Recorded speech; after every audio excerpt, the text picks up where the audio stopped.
비록 우리가 지금은 안정적으로 유지되고 이것이 국민들의 헌신적인 노력과 그리고 의료진들의 그 노고를 통해서 이루어낸 성과지만 아직까지는 마무리되고 이 싸움을 마치는 데까지는 상당한 시일이 더 필요하리라고 생각을 합니다. 자칫 작은 좋은 지표가 이제 경계를 늦춰야 된다라는 그러한 신호로 받아들여지지 않고 국민 여러분들께서 방역당국의 말씀에 좀 더 기울여 주시고 일상에서의 작은 실천을 통해서 보다 큰 피해를 미리 함께 막아주시기를 거듭 당부드립니다.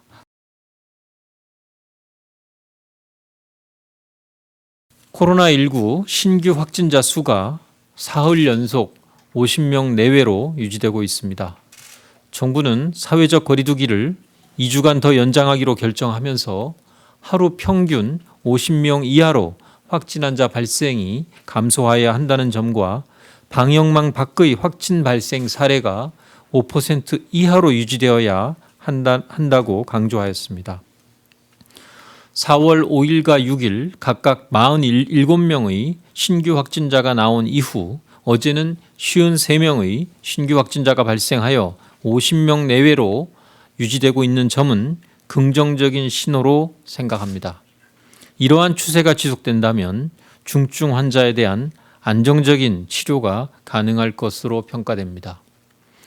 지난 2월 18일 31번 환자 발생 이후 대구 신천지 신도를 중심으로 확진 환자가 급증하며 방역망의 통제를 벗어났던 환자 발생 경로도 점차 통제 범위 내로 회복되는 중이며 완치되어 격리가 해제된 환자들도 계속 늘어나 6,800명에 근접하고 있습니다. 코로나19에 감염되어 치료 중인 환자분들의 다수가 건강을 되찾고 일상생활에 무사히 복귀하시기를 기원하며 정부도 일선 현장의 의료진들과 적극 협력하며 코로나19 극복을 위해 노력하겠습니다.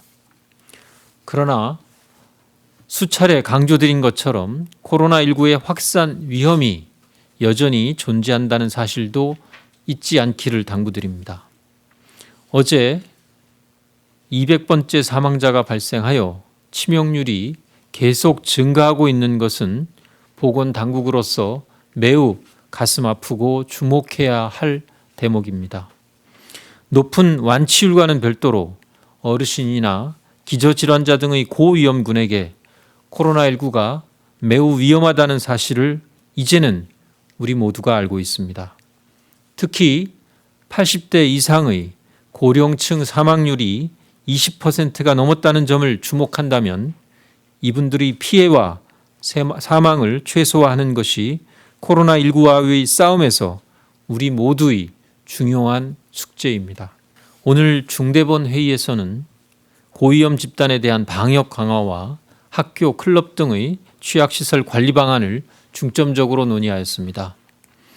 중앙재난안전대책본부는 강화된 사회적 거리두기를 연장하는 동안 고위험 집단에 대한 방역 관리를 강화하며 집단 감염을 초기에 막기 위하여 노력하겠습니다. 요양병원, 정신병원, 요양시설, 교회 등의 종교시설은 코로나19 집단 감염의 발생 빈도가 높았던 시설로서 이에 대해 한층 강화된 관리가 필요합니다. 이런 이유로 이들 시설의 방역 관리를 강화하라는 지침을 마련하여 시행할 예정입니다. 한편 학원과 유흥시설에 대해서도 사회적 거리두기가 잘 지켜지지 않고 있어 강화된 조치가 필요하다고 판단하고 있습니다.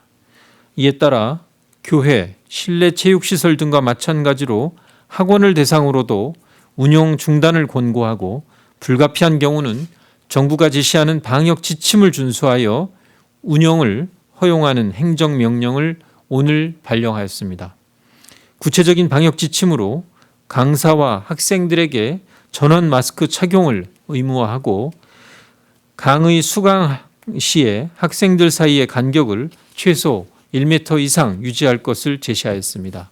또한 최소한 매일 2차례 이상 소독과 환기를 실시하고 감염 관리를 담당하는 책임자를 지정해서 출입자 명단을 작성 관리하도록 하였습니다. 유흥시설은 이미 운영 제한 조치가 시행 중입니다.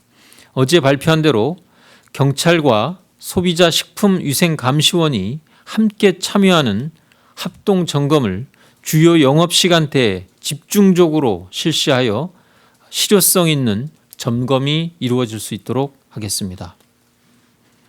코로나19는 우리 사회 모든 구성원들이 힘을 합쳐야 이길 수 있는 질병입니다. 국민 개인뿐 아니라 각 단체와 시설들의 이해와 협조가 필요합니다. 집단 감염이 높은 시설에서 일할 경우 방역 관리자의 지시에 잘 따라주시고 이들 시설을 이용하는 국민들도 최대한 방문을 자제해 주실 것을 요청드립니다.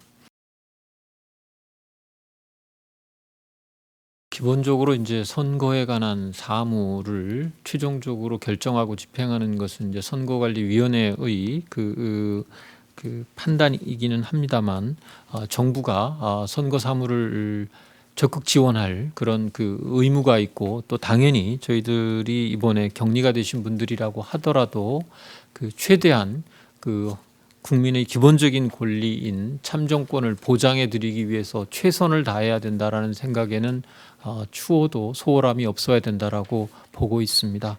아마 이러한 대규모 감염병이 국내에 발생하고 그 기간 중에 선거를 치르는 것도 첫 번째 사례로 알고 있습니다.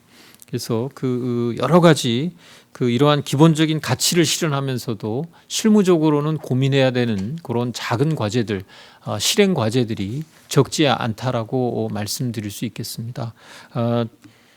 늦어도 사전 선거가 이번 주 금요일부터 실행이 되기 때문에 그 생활치료센터에 머물고 계시는 분들을 포함한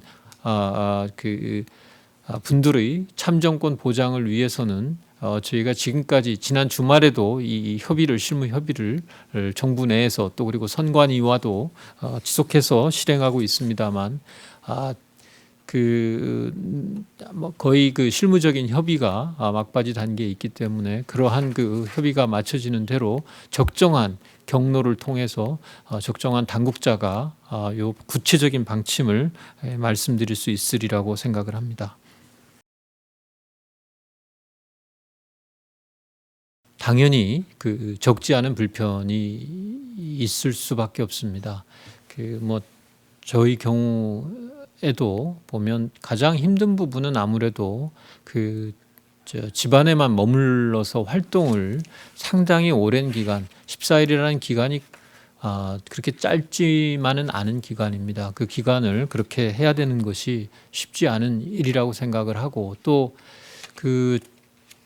주위에서 여러 가지 이제 걱정도 하시지만 또 이 자칫 이렇게 본인들을 심리적으로 위축시킬 수 있는 이러한 좀 반응들도 있다라는 것이 또 아마 그것도 어려운 점이 아닐까 이렇게 생각을 합니다. 그래서 자가격리자들에 대한 여러 가지 관리를 강화하고 이러는 조치들이 같이 있어야 이 자가격리 제도 자체의 실효적인 이런 운영에 도움이 되겠습니다만, 이웃이나 친지들의 좀 배려와 격려 이런 것들이 좀 성공적으로 또 잘 수칙을 지키면서 자가격리를 마칠 수 있도록 하는데 도움이 많이 될 수 있겠다라고 저는 생각을 합니다. 중소병원들을 잘 유지할 수 있도록 보호하고 지원하는 것은 코로나19의 확산이 아직도 진행되고 있는 이 와중에 매우 중요한 정책 과제라고 저희들도 인식하고 있습니다. 특히 대도시도 그렇습니다만 지역으로 가면 갈수록 지방에서는 중소병원들이 그 지역의 의료 중추로서의 역할을 담당하는 병원들이 많습니다. 따라서 최근의 환자 감소 또 그리고 추가적인 비용이 방역의 조치를 이행하는 데 있어서 소요된다라는 점을 저희들도 잘 이해하고 있습니다. 저도 지난주에 병원협회, 특히 중소병원들이 함께 참여하는 이런 대표자들과의 간담회를 통해서 현장의 어려움을 직접 파악하기 위해서 노력하고 있고 이러한 부분에 있어서 정부가 어떠한 대책을 구체적으로 좀 시행할 수 있는지 고민을 하고 있습니다. 복지부가 취할 수 있는 조치는 우선적으로 취하고 있습니다. 그 건강보험의 여러 가지 수가들을 통해서 지원하는 방법, 그리고 예비비와 추경 예산을 통해서 확보한 정부 예산을 지원하는 방안 등을 우선적으로 시행하고 있고, 손실보상위원회를 통해서 어제 손실보상위원회에서 의결한 내용을 바탕으로 아마 늦어도 내일까지는 1차적으로 손실보상의 일정한 부분을 먼저 지급하는 계산급이 아마 지급될 수 있을 것이라고 생각을 합니다. 신청한 의료기관 중에 어제 위원회의 의결을 통해서 지원 대상으로 확정된 경우 우선적으로 먼저 지급을 합니다. 그 이외에 지금 제시한 여러 가지 안 중에서는 다른 부처에서 시행되고 있는 사업들도 상당히 있어서 어떠한 것은 요건이 되는지 여부부터 좀 살펴봐야 되기 때문에 이러한 부분들은 관계부처와 협의를 진행하려고 합니다. 가장 중소병원을 포함해서 병원계가 겪고 있는 어려움이 당장의 상당히 짧지 않은 시간 동안의 수익 감소로 인해서 고용을 계속 유지하는 것, 그리고 병원 자체를 경영하는 기본적인 자금이 부족해지는 문제가 지속이 되는 경우 의료진들의 고용을 안정적으로 확보하는 것이 매우 어려워지게 됩니다. 그러한 것이 저희 보건당국으로서도 매우 염려하고 있는 상황이라는 점을 말씀드리고, 병원계와의 협의를 통해서 그리고 부처 간의 긴밀한 협조를 통해서 최대한 신속하게 체감할 수 있는 지원을 할 수 있도록 저희들도 더 노력하겠습니다.